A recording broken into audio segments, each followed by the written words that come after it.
You've been showing up. You push hard. You sweat buckets. But then, it happens. You meet someone. A friend, a cousin, maybe even your mom.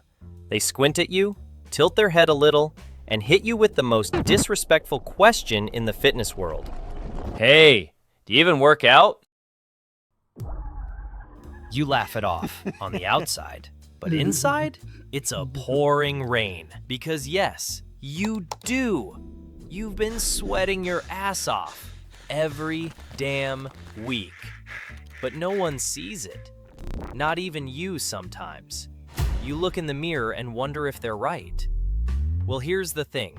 You're not lazy. You're not weak.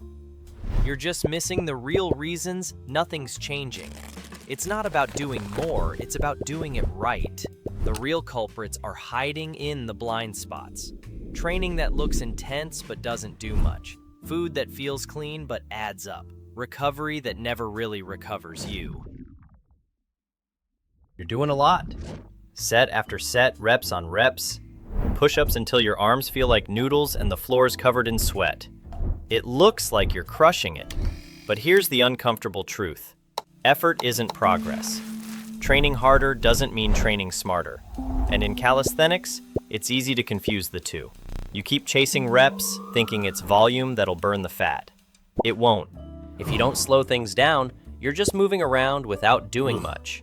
It looks like a workout, but it's not helping.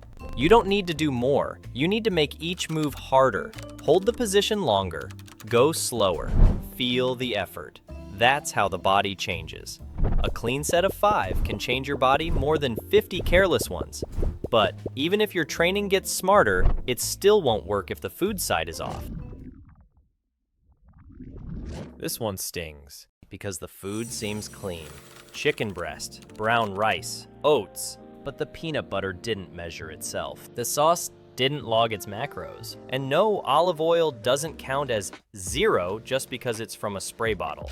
What most people call healthy eating is still overeating. Not dirty, just too much. And that's the problem.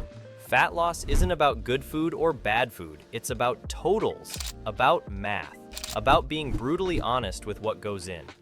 And most of the time, we're not honest. That's where Cal.AI comes in. You snap a photo, and it gives you the real numbers. Calories, protein, carbs, fats, all broken down instantly and logged automatically. No typing at all. That salad looked healthy. Greens, some chicken, just a bit of dressing.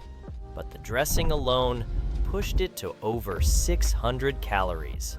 That wasn't a light meal, it was a heavy one, dressed up to look clean. And that's exactly the kind of thing Cal.AI catches. It's surprisingly accurate. But to be safe, we always check the ingredients after the scan, just to make sure the AI didn't miss anything hiding in the bowl. And if you want 100% accuracy, there's a barcode scanner and full food database too. That gives you full control, down to every bite. Still faster than any of those old school tracking apps. Download the app, then type in code YELLOWDUDE for 3 days free. That's enough to see what's really been holding you back. The workouts are clean, the meals are decent, but here's the thing. Even if your food is on point, there's another piece most people skip without knowing. One night of poor sleep can spike hunger. 2 nights in a row, and your body starts hoarding fat like it's preparing for war. Recovery isn't downtime. It's where the body rewires, rebuilds, adapts. No recovery, no change. There's this illusion that staying sore means progress, that crawling out of bed means it's working. But it's not a badge, it's a red flag. Even the strongest athletes train hard, then sleep harder. Research shows elite athletes report needing an average of 8.3 hours of sleep to feel rested, but most only get about 6.7 hours per night, leaving a significant sleep deficit for recovery and performance. So yeah, sleep like it matters, because it does. Still, progress feels slow. You check the mirror again and again. Nothing seems to change, so you wonder if it's even working. Some things take time. Not a week, not 2. Real change needs patience.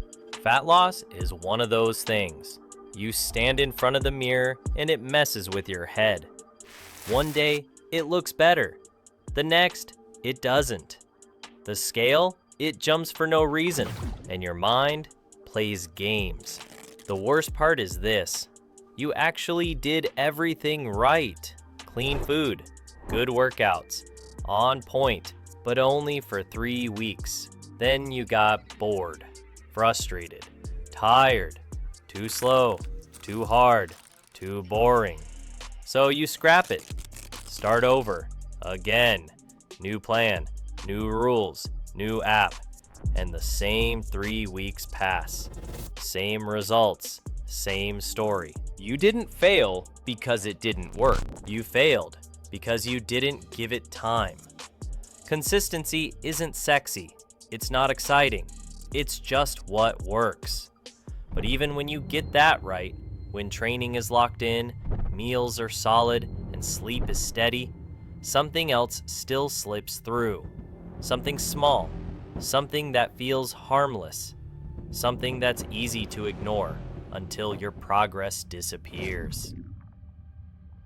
This one hurts the most because it's the quiet killer, the untracked handful, the post-dinner nibble, the just one that turned into 8. And here's the kicker. You don't remember doing it, but your body does, your waist does.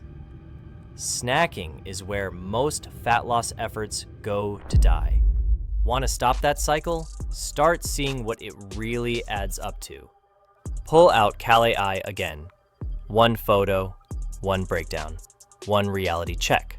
You don't need to be perfect. You just need to stop pretending that snacks don't count. So now you know. It's not about working hard, it's about fixing what you've been ignoring.